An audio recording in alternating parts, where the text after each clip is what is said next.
And yeah, how much do you stink after a while? I definitely had some stinky times, but I was like, traveling alone, right? So yeah. I was like, so who cares? I'm not giving hugs to people, I'm not. Dude, I love when you get to the point where you can like smell your balls from travel or something. Even like a day and a half travel or something, like, where you just haven't showered, you've been all sit and like, just starts to ferment, Yeah. And you just like, you can smell it, but you don't have to be around it. You're not like going on a date or anything. I always sort of take pride in it. I'm like, ooh, that's a good one. Yeah, I worked hard. Yeah. I had to keep my legs crossed for a long time to get that kind of waft. Damn. Did you ever get robbed or? So it was actually like going like incredibly smooth in terms of like robberies and stuff until I got into Colombia. Yeah. Specifically on the eastern side. There was this one time where I was like in this really desolate stretch, and I'm bicycling, and then all of a sudden these two guys like get right in front of me, and one of them is like yelling really aggressively, and then kind of like showing his belt, and he had some kind of metal object, and I guess he was trying to make me believe it was a gun. But then I looked at it, and it didn't look like a gun, so I just swerved them and I kept going. But they were in a car? No, they were in a. No, they were just on the side of the highway. Oh. On what? Just standing? Yeah. Oh yeah, fuck that. They had that on Sunset once. I was going home from the Comedy Store, and the guy's right around La Brea, standing in the middle of Sunset Boulevard with a gun, pointing at cars like, pull over. And cars were just like, me too, were just like, no, I'll take the chance. I'm just going to get out of here. Like, why would I get out of the car? Yeah.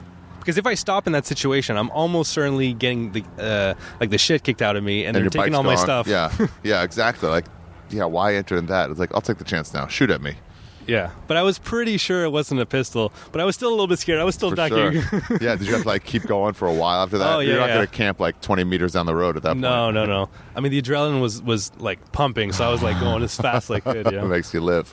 Was that the only thing you had? I had another similar experience to that one, again in eastern Colombia, where... Fuck Colombia. Well, I'll explain later why not fuck Colombia and why it's kind of a specific situation why these things happened. So the second case, I'm going up this hill. I'd gotten a flat, so it's dark now. And again, same situation, two guys in the middle of the road. I say, hey, gringo, what time is it? And then I already heard of this trick for robberies where people will ask you what time it is, and then you pull out your phone, and then they probably just take your phone or punch you and take your phone or something and then run away. Yeah. So I knew that. Gringo, what time is it? Yeah. So you just wouldn't do it? No, I just kept on bicycling. That's funny. And then I thought about it later, and well, actually, I kind of noticed that all these Venezuelans going from one city to another looking for work, and and at the time I was there, you'd see them all along the highways, because I'm sure you probably have heard of the kind of economic situation in Venezuela. They're doing great, right? They're turning down aid because they don't need it.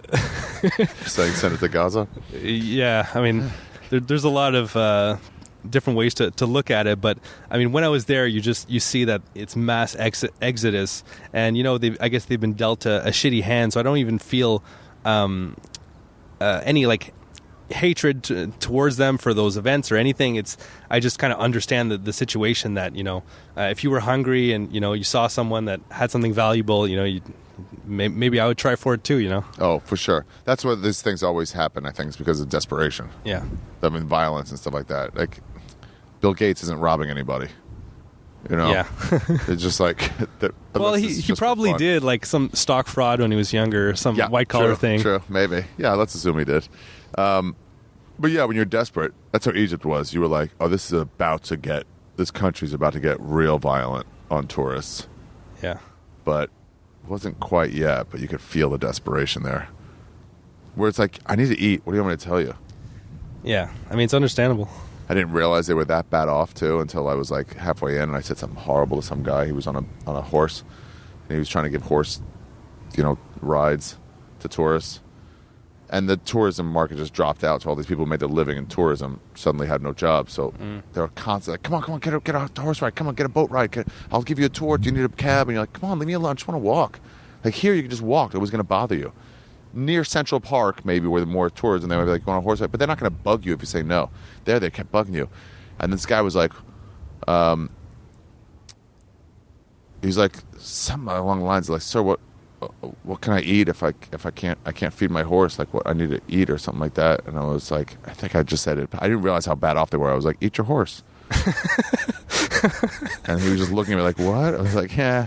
And then I kept walking. And then it hit me like 2 days later. I was like, oh, that guy really might have to eat his horse. Yeah. I didn't realize how bad off they are. You walk by the big barbecue, the horse is just spinning on the giant legs just spinning around. The horse is just such not a thing to go on a spit. It's so made for a pig. Yeah, there's no spit that big. Yeah. So how long was this whole trip in all? Year and a half. Year and a half. Yeah. Oh, I'm picturing I keep picturing months. A year and a half. Yeah. Oh, so you went another season. Yeah. And you biked back up to Canada? No. You flew. You were done. Yeah. What's the longest you spent in any town? Or did you let yourself do that? Just like, I'm going to hang here for a bit? Yeah, there's maybe like 5 or 6 times where I was in town for at least a week. Usually it was by necessity, like it just kind of picked itself. Like I got my I forgot to mention this. I got my wallet robbed in Mexico.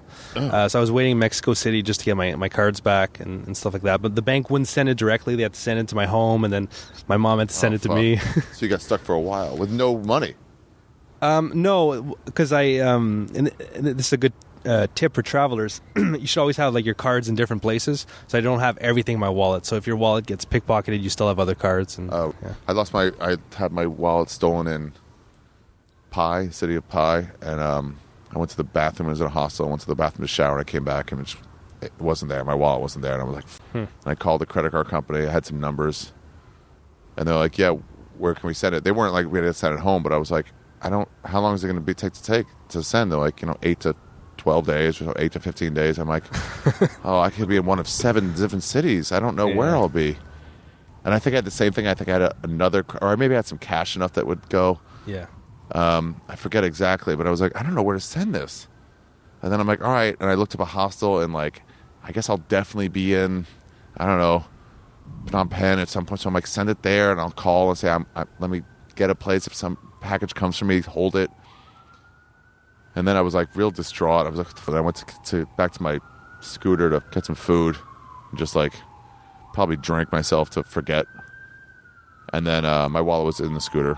No one had stolen it. It was fine. So you sound like you did a lot of research beforehand.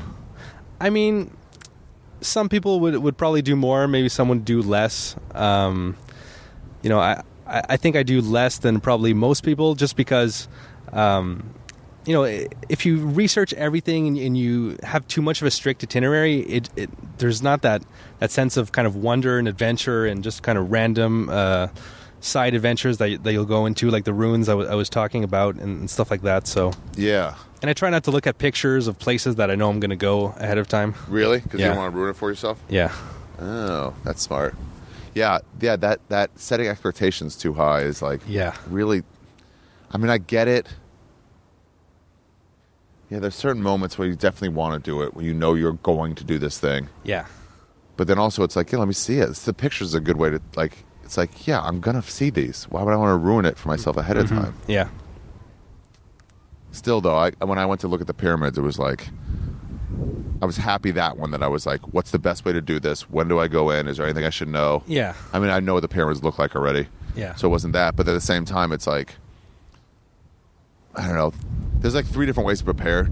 To me, it's like massive preparation where every step is going to get taken. And those are like the tours, where they're really like, we're going to be here from 3 to 5. Then we're going to get on the bus, go from here. We're going to land at 6. We got a quick half-hour picture. Then we're going to go. And so it's like, okay, that's too regimented for me. And the other one is, when you get there, I don't know, figure out, ask the hotel clerk what's cool to do, and then they'll give you some pointers. And then the other one is just like, do no research. Yeah. And then see it.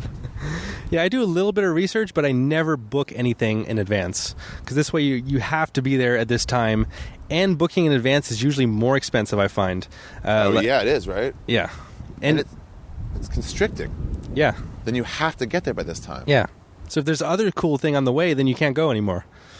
And I find I do a lot of kind of crowdsourcing. Like I'll always just ask locals, what's the cheapest way to get here? Because or else if you book in advance, you're going to pay for overpriced transportation and everything like that, as opposed to asking a local what's the cheapest way, what's the best cheapest restaurant, what's the best cheapest hotel. I do it for everything, you know? Yeah. They have also these like upscale, I don't know if you saw this, like there's some better ways to get, like, you know, more expensive ways. I have a friend who says, like, just get the most expensive. He's rich, so he's like, just get the most expensive thing because it's almost always going to be the best thing. Yeah, those things where you get, like, a nicer experience where it's, like, sometimes it actually literally detracts. Not only is it not worth the extra money, but, like, it is worse. We were on a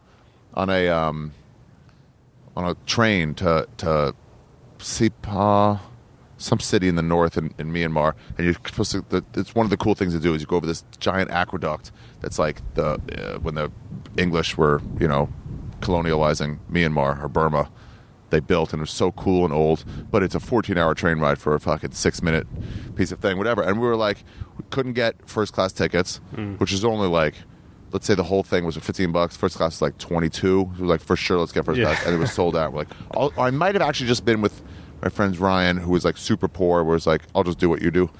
But anyway, all these first class people, they started coming back to where we were, and like, oh, this is better. The windows are way bigger.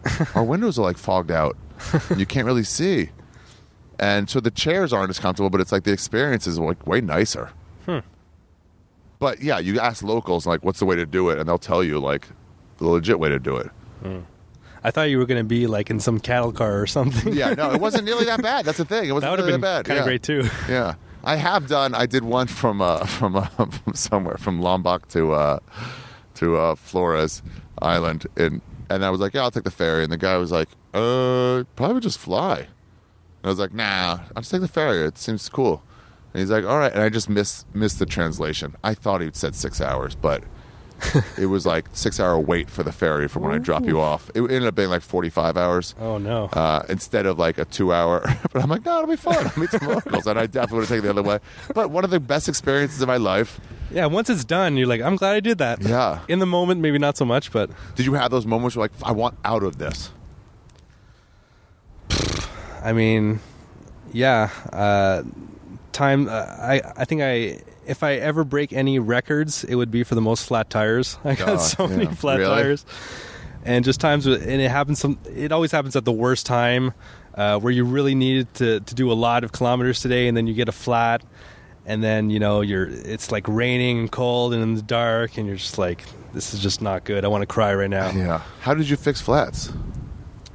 So I usually try to keep an extra inner tube, but I bought like the wrong size of bicycle for international travel. Like the kind I got is good for North America and Europe, but the wheel size is not common in Central and South America. So I was having to patch a lot, and then when you patch a tire a lot, it's kind of like a ticking time bomb. It's going to pop eventually again. One of the patches is going to break, and so I got a lot of flat tires, but I got really good at fixing flat tires. Yeah, I bet. Did you have to like buy new tires at some point? New tires, yeah. You got them shipped to you? Yeah, I did that in southern Colombia. Wow. Where you were just like, all right, I'm here for a few days. Let me get some. Yeah.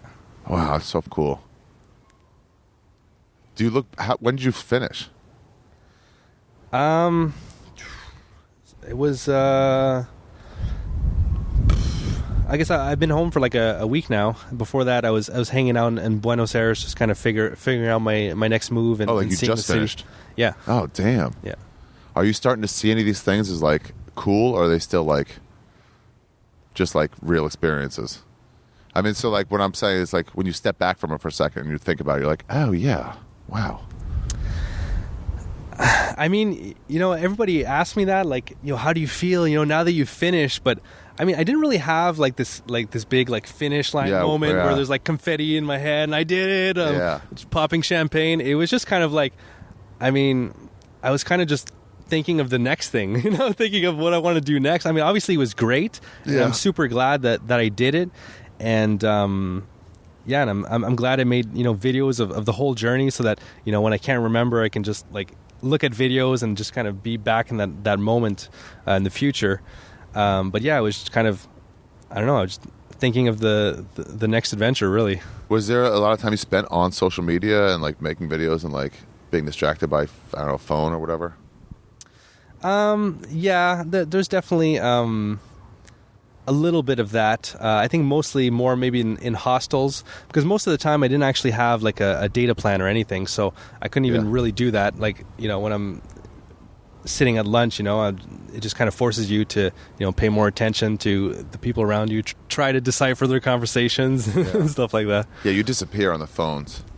It's where it's like you may as well just be in another dimension. Yeah. I don't call it fall in love, but like, do you ever get like little flings? Or find somebody like, oh, you're cool? I actually met a Peruvian girl in Mexico, and we just happened to we both showed up at the hostel at the same time, and then we just kind of visited the city, Puebla, which is south of Mexico City, for like a week. We had a great week, and then since I was going down that way through Peru, I met up with her again in Peru. But I mean, nothing, not like. I'm not. I don't have any wedding plans or anything. Yeah. Dude, my first hostel I stayed at, there was this dude, Big Red, who was like pretty cool, and this German girl who was like real cool. Mm-hmm. She was like, I sleep on beaches. I don't care. I was like, what? I couldn't even imagine. It was my first night in a hostel ever, And this guy, Big Red, was cool. And we went on a circle train around the city of Yangon, and then the German girl was supposed to leave, I guess, earlier, but it was just me and her in that dorm, and then she left, but we took her we walked her to the train station, and her and Big Red were like, all right, well, it was nice to see you, and it's nice to meet you, and that was the same word. I was like, oh, nice to meet you, but it was like they were lingering for so long, and then I found out later, it was like, oh, they left like 3 times. That hostel life is when you happen to find your own hostel, like just you, you get a dorm and it's just you in it, or it's just you and a girl. That's what happened to me with the Peruvian girl. This huge dorm, and it's almost like if the lady at the reception knew. She had seen us talking, and then I could. It felt like she was moving everyone, just packing them in the other dorms, and she just gave us this one dorm. Because you're both so pent up, and you're both traveling, and it's like this fun moment, and then you're like, whoa, wait, we actually do have privacy here in our budget group. Yeah, and then it's just like you're both just like. I mean, you tell me how it was, but I always felt like it was like, oh, this is happening. We're going to do this. We both like each other. We both know we're going separate directions in 3 days. So there's no let's go on a few dates, let's get to know each other. There's none of that. Yeah, no, it was definitely special, especially just the scenery. It was just a beautiful city too. Everything was just it was a moment, Yeah. It's got to be romantic. You're both in foreign countries with a foreign person. Yeah. And we both got there at the same time, so we discovered the city together. Yeah. You're both so fresh and you're having this experience. Mm-hmm. You keep in touch with her? Yeah. Do you really? A little bit. Yeah. That's cool. Yeah. And hostels are just great for that in general. It's because from a guy's perspective, girls that are traveling, they're usually a little bit more open than I would think girls that don't travel. They're open to new experiences, and when you're traveling, it's you just you're in the mindset of I'm going to try new things, right? Yes, and that extends to romantic situations. Yeah, I did see a couple guys kind of take advantage of that, and they really just come on too hard to people, and it was like, yeah, that happens as well. Yeah, dude, stop. We're all trying to be cool here. Yeah, but then when it does happen naturally, it's glorious. Yeah.